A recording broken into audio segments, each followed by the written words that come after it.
RE2, we're back again talking some more Chrono Trigger. Didn't expect to talk about this game again so soon, but here we are. We have another update in regards to a potential remake of the game, this time coming again from Yuji Horii, but this time not actually mistranslated. So it's more than just this interview with Yuji Horii. We actually have the Japanese Square Enix Twitter accounts alluding to doing something with Chrono Trigger in the next year. He's also asked about Dragon Quest XII. Obviously, he can't give us anything on that, but it's still interesting that he's asked that question. But that does also confirm that the game is still being made, obviously. I know you cannot tell me much, but I have to ask you about Dragon Quest XII. Is there anything you can share with me? A little bit of an update on perhaps characters and setting or the new combat system? I have to ask you. Yes, indeed, I can't say anything, I apologise. I am making it, putting lots of work into it. I can only say that the next work will be great too, working really hard. Please look forward to it, is the only thing I can say.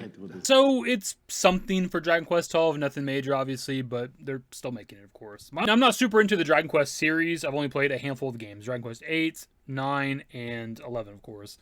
My only kind of like thing that I want from a Dragon Quest 12, and it's my only sort of complaint, if you want to call it that, from Dragon Quest 11 was like the exploration of the game. Like I was, without really having any knowledge on the game too much, like I was expecting Dragon Quest 8 in like the modern era, and the kind of linearity of the world and not really being able to explore an open world, and especially once you get the ability to kind of like fly in the game with like the well, it was nothing like it is on the fucking PS2 however many years ago, right? It's essentially like Final Fantasy X's Airship, right, where you just like pick a location and you just like automatically fly there with like the well or whatever it was in 11. And it's like, man, back on PS2 I could get this god bird stone thing and turn into an actual fucking bird and fly around the world, and that shit was fun as hell. That's just something I would kind of want from a 12. It's not the biggest deal. If they just do like Dragon Quest 11 but better, like that's still fine. Funnily enough, the next bit that we're going to look at, Yuji Horii actually mentions that you don't need an open world for an RPG, which, yeah, I'm not disagreeing with that. That's just what I want, personally. Of course, Dragon Quest has always been considered as a traditional Japanese RPG. How do you feel about the genre nowadays? Turn-based, traditional? A characteristic of an RPG is its story, I believe, not an open world, but you can enjoy its story. In a way, RPGs are for hardcore players. Depending on how you make the story, it makes it easy to play. While enjoying the story, you also become stronger. So I think RPGs enable you to enjoy these two elements. Obviously, with the majority games out there, the story is the most important thing, but I do love exploration in really any kind of game that offers that. Like, that's one of my favorite pastimes, is just to go into a world, just walk around and explore and find things, environmental storytelling, hidden items, things like that, right? Secrets, whatever, Easter eggs, just anything like that. This is what I personally enjoy with pretty much any game that I play. But certainly an open world is not necessary to make a good RPG. Sometimes, depending on the game, like an open world could kind of hinder it. Something like Final Fantasy 15, right? I think there's a great story there. There's great ideas for Final Fantasy 15, but the open world is obviously horrible. It's like unanimously panned, right? But then you look at something like Final Fantasy X, which is a very linear Final Fantasy game compared to the ones that came before it, but still one of the best RPGs of all time. And then you can certainly look to something like the 7 Remake project, which there's obviously all kinds of different opinions on that shit. But if you look to the first game, the linearity of it was kind of a big complaint for a lot of people, and they remedied that with the sequel. And I think Rebirth is one of the best RPGs ever made, right? Especially for the modern era. And a big part of that was them opening up the world a lot more to the second game, which they had to do anyways, because we're going to be exploring and walking the world, right? So they kind of had to do that regardless. But them adding that kind of open world aspect to the second game is a big part of why I think it's so good. All right, it's Chrono Trigger's 30th anniversary, so happy anniversary. What can you tell us?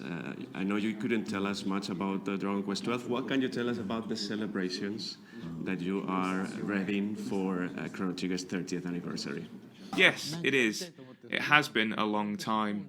Yes, I want to do something. Currently, Dragon Quest has seen 3, 1 and 2 remakes. I get a lot of requests for the remake of Chrono Trigger as well, and so I am starting to contemplate on it.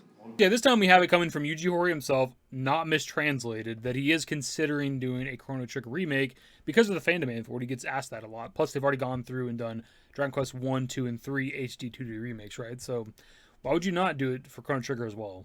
And even beyond just the fan demand for it, it's just an iconic RPG that deserves some sort of a quality remake, right? And I imagine it would be in the same vein as the Dragon Quest 1, 2, and 3 HD 2D remakes. I don't know if they'd go the route of doing like a full-on remake, and we don't even know if that's something they're going to do beyond the 7 remake for any other games, right? So far, as far as I'm aware, they haven't really done that in terms of the remakes that Square Enix has done, so who knows exactly. Also, I know they put out the Pixel remasters for Final Fantasy 1 through 6 not too long ago, but like I'm kind of confused why they didn't also do like HD 2D remakes of those games. Like, I don't know what you'd start on. For some reason, they started with 3 for Dragon Quest. I don't know why that'd be. Maybe you guys could fill me in on that. But, like, they're obviously going back and doing Dragon Quest 1 and 2. So, like, why wouldn't you do the Final Fantasy games, rolling through 6 or whatever, like, the HD 2D remakes as well, eventually? And since we are talking about remakes and Dragon Quest and things like that, like, we got to put the obligatory, let's get Dragon Quest 8 on modern consoles, whether that's a port, remaster, a visual remake of some sort. I don't want them to change a goddamn thing about it. I just want the 3DS version of it, modern consoles, and maybe enhance the graphics or something, whatever. It's really kind of it from this particular video interview from Game Reactor and Yuji Horii. There's a lot of stuff we didn't talk about. A lot of it didn't really need to be discussed in a video. The only thing that's worth mentioning or showing, I guess, is the very end where Yuji Horii waves goodbye to the camera, and it's just kind of a sweet, wholesome moment. Thank you so much. Thank you. Thank you. Oh, yeah. As for the Square Enix Twitter account thing that I mentioned towards the beginning of the video, I'm just now realizing that the tweet's a little bit older. It's from March of this year, but the article mentioned it, didn't mention a date or whatever, but it still is kind of relevant to the discussion here. So the tweet says, today marks the 30th anniversary of the release of Chrono Trigger in 1985, which is obviously incorrect. It's actually not a fault of the auto-translate on Twitter. The original Japanese tweet also says 85. It's just a typo. The timeless masterpiece that transcends generations and is still talked about today was born from a dream project by Yuji Horii of Dragon Quest, Akira Toriyama of Dragon Ball, and Hironobu Sakaguchi, the creator of Final Fantasy. As we mark the 30th anniversary, we'll be launching various projects that go beyond the world of the game over the next year to express our gratitude to everyone who has played Chrono Trigger so far. The latest information will be posted on Square Enix's official Twitter account and Chrono Trigger, so please look forward to it. And they do have an official Twitter account for Chrono Trigger. I don't know if there's an English one or not, which I find to be a little bit strange. And I say that just because, for one, it's an older game, right? 30-year-old game this year. But it's also one game within a series of games, right? There's more than one Chrono game. Like, obviously, with modern games, you create social media accounts for them whenever they start, like, marketing that shit or whatever. You make, like, an Instagram, a Twitter, whatever. It's pretty normalized these days, and it does help, like, market the games and shit. That all makes sense, right? But it's like, why is there one for Chrono Trigger from, like, 30 years ago? The Twitter account's actually existed since 2018. If you actually scroll back, it's always been tweeting about Chrono Trigger. There's not a whole lot of tweets on the account. But it's been there since 2018. It's kind of a little bit strange, I would say. Like, I think of, like, what's another old RPG, like Earthbound? Is there, like, an official Earthbound Twitter account? I don't think so. Anyways, a tweet from March says that over the next year or so, they want to launch various projects that go beyond the game. So that sounds like non-video game related stuff. That doesn't mean that it's not, like, some sort of soft confirmation of a remake or something, because it could still be that. But I imagine that's going to be supplemental materials or merchandise or something along those lines. But dudes, that is pretty much the video. It's really just about Yuji Horii, you know, kind of talking about being interested in doing a Chrono Trigger remake of some sorts. That's really kind of the main talking point from all this. But we did want to look at the video and kind of talk about some other shit. He gave us a little bit of something Dragon Quest 12 that feels like it's worth talking about a little bit, maybe, I don't know. God damn it, where's that game? And in reality, where's any game from Square Enix? Because what have they been doing? At all. Since, I guess, Dragon Quest 3 HD 2D Remake was the last game that came out from them, right? If I'm not mistaken, or something. And then obviously they have Dragon Quest 1 and 2 coming up. But it's like, what are we doing? What have y'all been doing since, like, fucking Rebirth came out?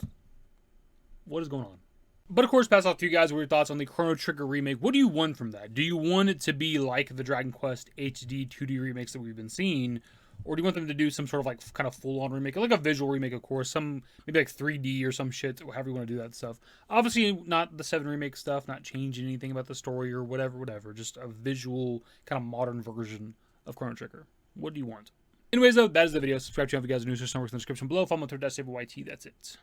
Bye. Used to care what people thought, but now I care more, and nobody out here's got it figured out. So therefore, I've lost all hope of a happy ending, depending on whether or not it's worth it. So insecure, no one's perfect. We spend it with no shame. We blow that like Coltrane. We in here like Rogaine or leave it like Cobain.